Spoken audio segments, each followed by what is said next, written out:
Buenas noches, compañeros, señor tutor. Este video es para presentar el trabajo final del curso de Arquitectura de Computadores, donde se repasará todos los trabajos realizados en todo el semestre de las unidades que corresponden al curso.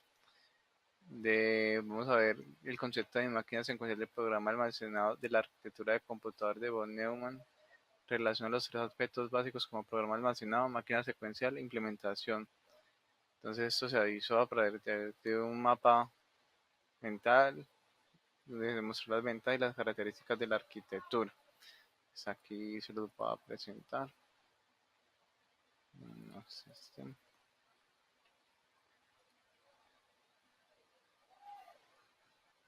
bueno, ese fue el mapa mental. Entonces tenemos lo que es máquina secuencial de programa almacenado de von Neumann, ¿cierto? Entonces, ¿con qué cuenta esto? Sobre programa almacenado, tenemos que son instrucciones almacenadas, almacenamiento en la memoria, que guardan como secuencias de 1 y 0. Tiene el mismo formato para los datos y los programas, entonces manejan instrucciones y el cargue de datos. También tenemos lo que es máquina secuencial, que es donde se maneja por la entrada y salida de información, instrucciones de memoria. La CPU ejecuta dichas memorias, como podemos ver acá. Entrada, salida, la unidad aritmética, la unidad de control y la memoria. Entonces, ¿cuál es la implementación? Requiere de 5 unidades funcionales. Tenemos el órgano de cálculo, una memoria, un control y unidades de entrada y salida, como veíamos acá. ¿Cuáles son las características de esta máquina secuencial? Que tiene una memoria unidimensional, cuenta con instrucciones secuenciales, hay una única memoria de instrucciones y datos, no hay distinción de instrucciones y datos. O sea, es igual a una instrucción que a un dato. Hay registro de índices y hay modos de direccionamiento. Siempre pues va con un ciclo correspondiente con todas esas características. ¿Qué ventajas nos permite esa máquina secuencial? Permite código automodificable, arquitectura electrónica fácil de diseñar e instrucciones y datos recuperados de forma secuencial. El segundo punto que se realizó en el primer trabajo colaborativo fue la evolución de los microprocesadores y principales fabricantes, teniendo en cuenta hasta la actualidad que se hizo en forma de un gráfico, que ese es el que tenemos acá. Y la evolución de los procesadores. Contamos con las principales marcas que es Intel y AMD. Pero pues a partir a través del tiempo hubo otras marcas como Digital, como Motorola, como Zilog, National Semiconductor, IBM. Entonces acá podemos ver el gráfico a través del tiempo. Vemos que la marca CSMP, que es la del año 1974, que es National Semiconductor, se creó este procesador en el 74. Motorola trabajó en el 75 con el procesador 6800. Zilog en el 76 con el Z80. Igual que IBM contó con procesadores en el año 93-94 con el PowerPC 601 y 620. Y Intel a partir del 71, que fue uno de los principales, aún permanece, empezando desde el Intel 4004, el 1080, 2008, luego pasó pues al Intel Pentium, el 2, el 3, el 4, luego los Core Duo, y ahora cuenta con el Intel Core i3 y 5 en todas sus generaciones. Primera generación Allen, segunda generación Sandy Bridge, tercera generación Ivy Bridge, la cuarta generación Haswell y la quinta generación actualmente la Broadwell. Estas cuentan hasta de 8 procesadores, el i3, el i5 y el i7. Igual a AMD, que a pesar de que no pues inició tanto tiempo con Intel, aunque pues van muy de la mano, en 1900, ellos empezaron a dar grandes pasos. En el 91 empezó con el AMD 86 y vimos que avanzó mucho cuando empezó a crear el Atlas 64, que fue el primer procesador con 64 bits. Hoy en día se conoció el Phenom 1, 2 y el Atlas 1 y 2. Ahora estamos manejando lo que es el Bulldozer y los procesadores FX que manejan hasta 8 núcleos. Actualmente el último que tenemos es el AMD Carrizo, que es un FX de 8 núcleos, y, aún pues siguen estando estas dos marcas en el mercado, y pues imagino que saldrán muchos más procesadores con más potencia. Sabemos pues la gráfica a través de los años de las principales empresas. Intel siempre va a la cabecera y seguido por AMD. Bueno, el otro que se trabajó fue el enfoque funcional y la estructural de una computadora basada en la arquitectura von Neumann. Entonces se hizo un cuadro, otro mapa, se hizo otro mapa conceptual sobre este enfoque funcional. Se los voy a acercar para poder explicárselo. La arquitectura de von Neumann de un computador, entonces tiene un enfoque funcional y un enfoque estructural. Dentro del enfoque funcional tenemos las operaciones que realizan. Está el procesamiento de datos, el traslado de datos, almacenamiento de datos, operaciones de control, facilidad de procesamiento de datos, aparato de traslado de datos, facilidad de almacenamiento de datos, y las operaciones de control están en el mecanismo de control. Procesa, da la facilidad, traslada para poder pues pasar la información, almacenar los datos con facilidad, y hay un mecanismo de control. La casa del enfoque estructural, lo cual contiene unos componentes que son el sistema de procesamiento de la CPU, sistema de almacenamiento que es la memoria, y sistema de entrada y salida. Dentro del procesamiento tenemos que es la que trae las instrucciones de la memoria y las ejecuta. Requiere un almacenamiento temporal interno, se emplean registros para suplir dicha necesidad. Ahí es donde tenemos lo que es el microprocesador, el cual cuenta con un organismo de cálculo o unidad de ejecución de unidad aritmética lógica, que es la ALU, o una CPU, que es el mecanismo de control, unidad de control, en los registros de almacenamiento temporal. Entonces, acá está el sistema de almacenamiento, que es la memoria, como todos conocemos, permite el almacenamiento de datos y programas. Tenemos varios tipos de almacenamiento: principal, secundario e intermedio. El principal está en la memoria principal, consiste en un arreglo de celdas de almacenamiento de lectura y escritura donde residen los programas para que el procesador acceda a ellos. Es temporal para que los programas estén allí. Listo, principal.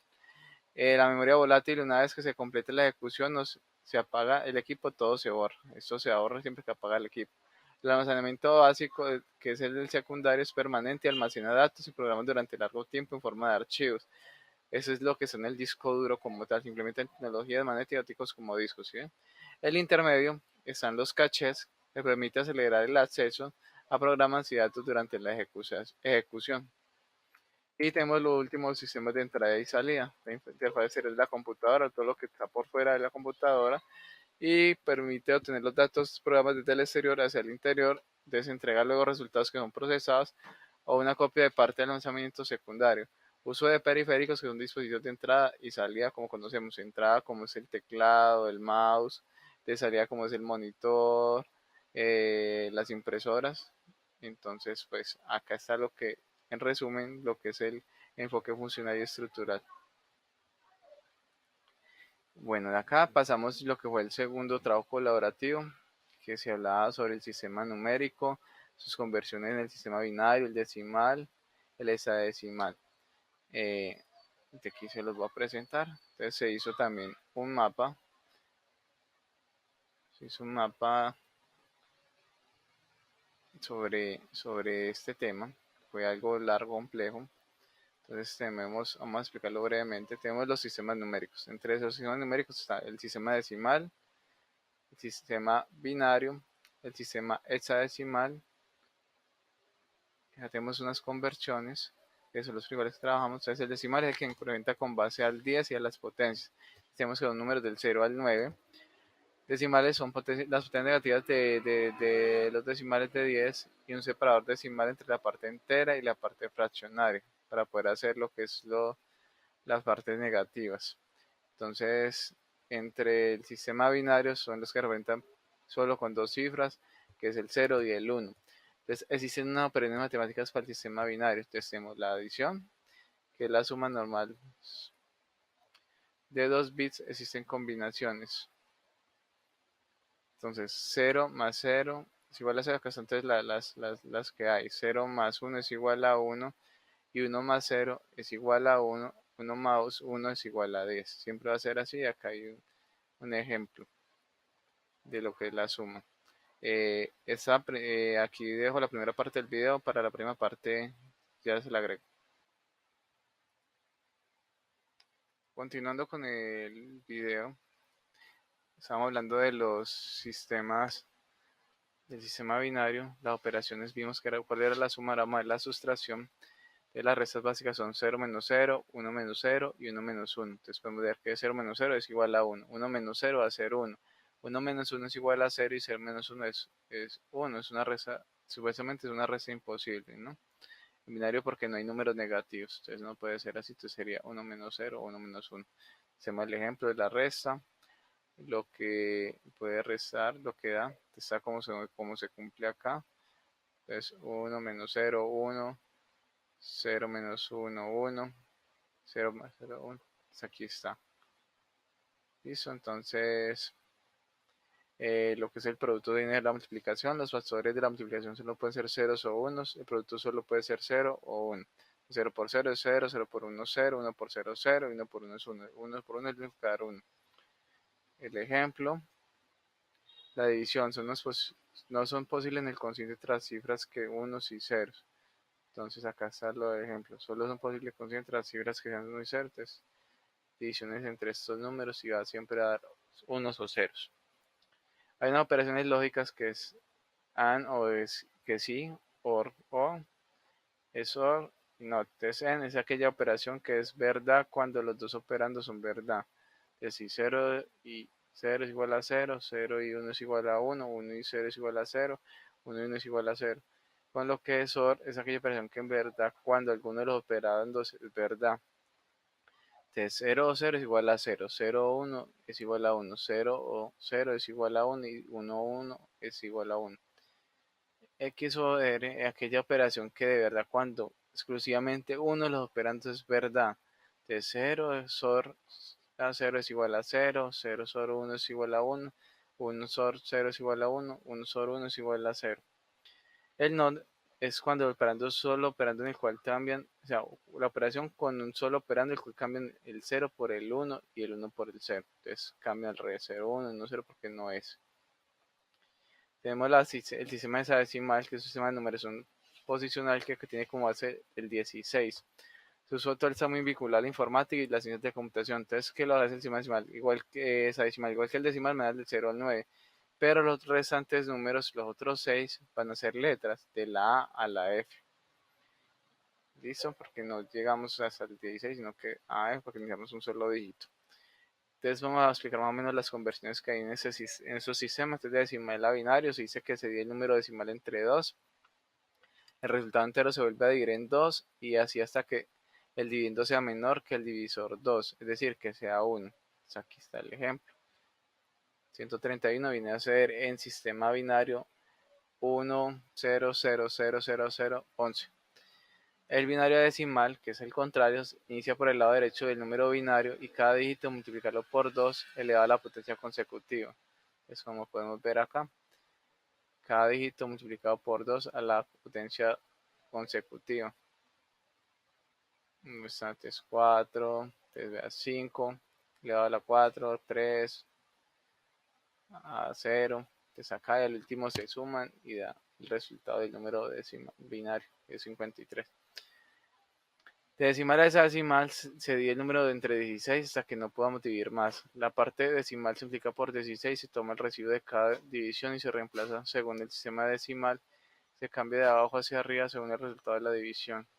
Aquí está el ejemplo. Decimal a esa decimal, entonces empiezan a cambiar lo que es el número.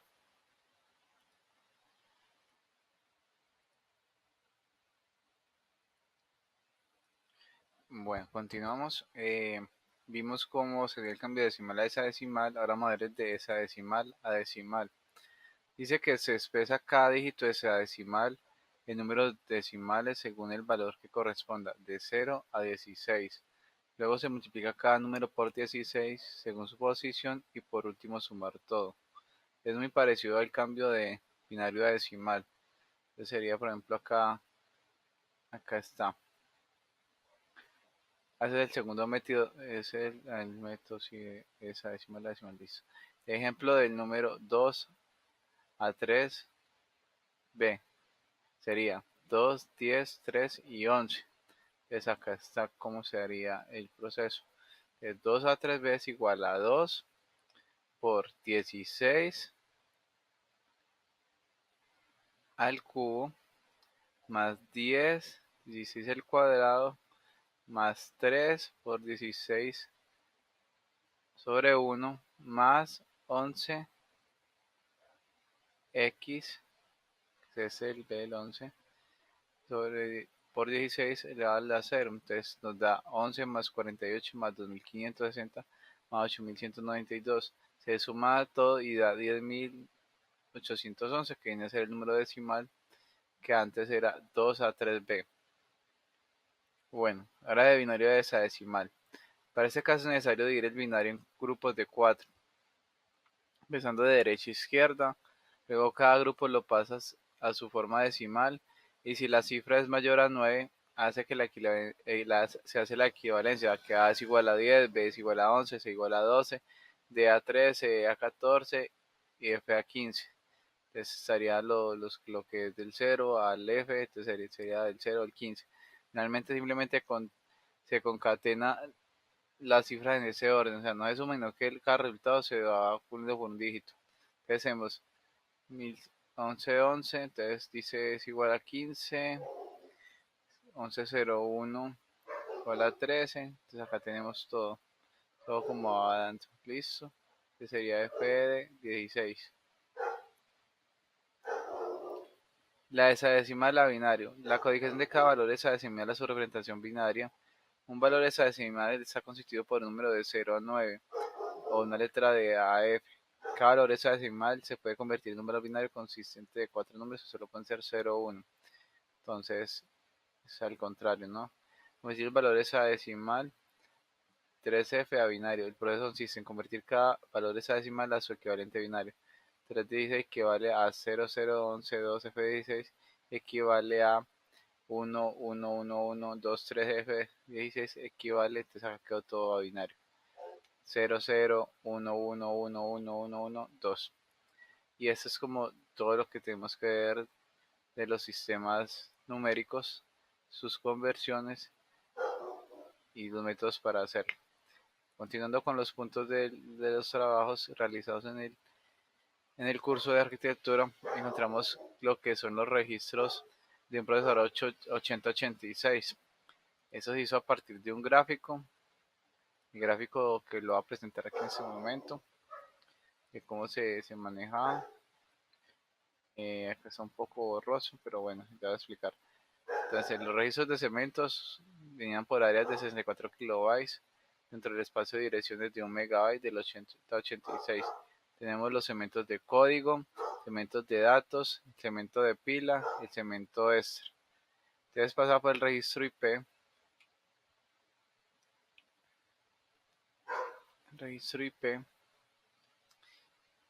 que era un registro IP de 16 bits.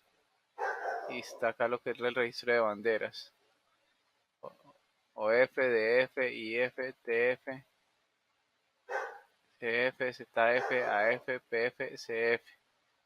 A ver la dirección que toma hacia abajo y hacia arriba. Y acá tenemos lo que es el registro de propósito general.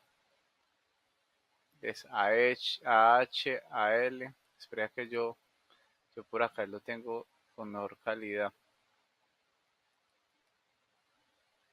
Listo, acá está. Entonces tenemos que el ODF es el overflow, el desbordamiento, indica el desbordamiento del bit de mayor orden después de una operación aritmética de números con signo. 1 existe overflow, 0 no existe overflow. Para operaciones sin signo no se toma en cuenta esta bandera. Está el DF, que es el de dirección, que controla la selección de incremento o decremento de los registros. Si de los registros CI y DI. En las operaciones son cadenas de caracteres, uno es decremento automático, 0 es incremento. La bandera de F se controla con instrucciones STD y CLD. Y F es interrupción, controla el de disparo las interrupciones. 1 habilita las interrupciones, 0 deshabilita las interrupciones. La interrupción enmascarables es la única que no puede ser bloqueada por esa bandera. De la bandera IF se controla con instrucciones STI y CLL. Es esto. Tenemos la TF, que es la trampa. Permite la operación del procesador en modo de depuración paso a paso. SF, que es el signo, contiene el signo resultante de una operación aritmética 0 positivo o 1 negativo. ZF, que es 0, indica el resultado de una operación aritmética o de comparación. 0 es igual al resultado diferente de 0, 1 es resultado igual a 0. AF es acarreo auxiliar, contiene el acarreo del bit 3.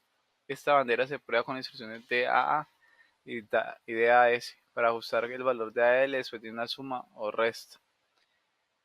PF es paridad, indica si el número de bits 1 del byte menos significativo de una operación es par. 0 es igual al número de bits 1 es impar y 1 es igual al número de bits 1 es par. Y CF, que es acarreo, contiene el acarreo del bit mayor de orden después de una operación aritmética. También se almacena el contenido del último bit en una operación de desplazamiento de rotación. Y aquí ya tenemos los que son los registros de propósito general.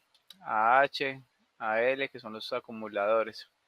BH, BL, que es la base. El CX, que está el CHCL, que son los contadores.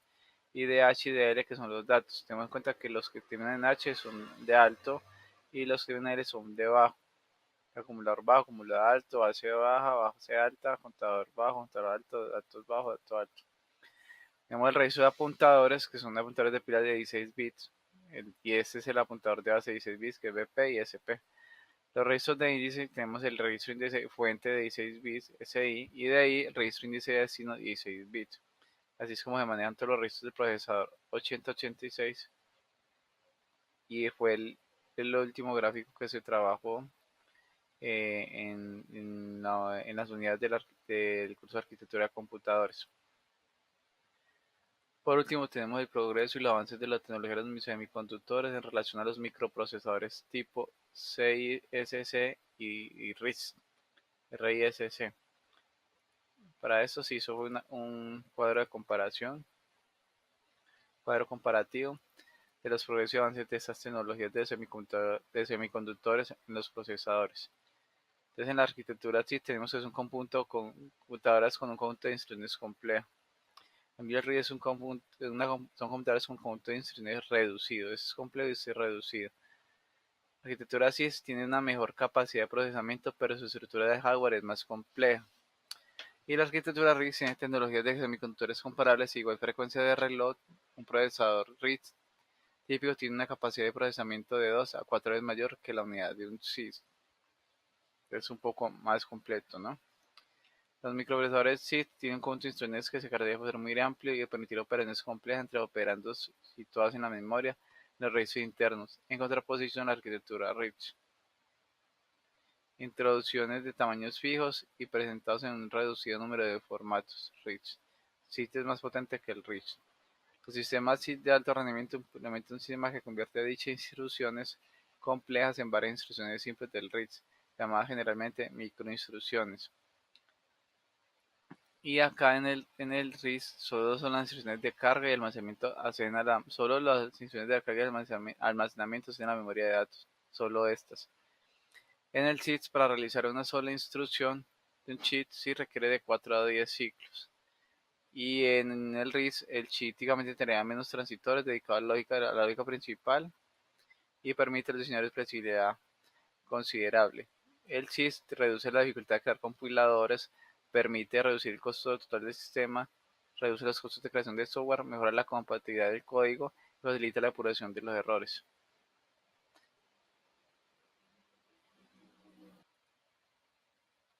Bueno, como el video siempre ha sido largo y solo me permite grabar 10 minutos, esta ya sería la cuarta parte, donde vamos a seguir hablando del cuadro comparativo de los avances en tecnologías de los semiconductores en los microprocesadores tipo CISC y RISC. Habíamos dicho que el CISC reduce la dificultad de crear compiladores y el RISC incrementa el tamaño del conjunto de registros. El CISC permite reducir el costo total del sistema, mientras que el RISC mayora la velocidad en la ejecución de instrucciones. Se reduce los costos de creación de software y el RISC implementa medidas para aumentar el paralelismo interno. El CISC facilita la depuración de errores y el RITS añade otras funcionalidades como ES y relojes para microcontroladores. Entre las conclusiones que tuvimos en ese momento fueron que los diversos sistemas numéricos permiten mostrar y diagramar cantidades según sea el caso y la necesidad. El sistema binario y hexadecimal, que son usados en computadoras, permiten la implementación del contexto externo al lenguaje de máquina para realizar diversas funciones. Vemos que el procesador 8086 de Intel tiene diversos registros, los cuales funcionan de una forma secuencial y permiten el funcionamiento adecuado del procesador. Y la arquitectura de procesadores SID y RISC son diferentes, pero cada una de estas se utiliza según la necesidad del equipo y del trabajo que se debe realizar. Entonces esto fue todo por ahora. Se estudiaron todos los temas y los trabajos que se realizó en el curso de arquitectura de computadores en esta elaboración de trabajo final. Muchas gracias. Arquitect Computel.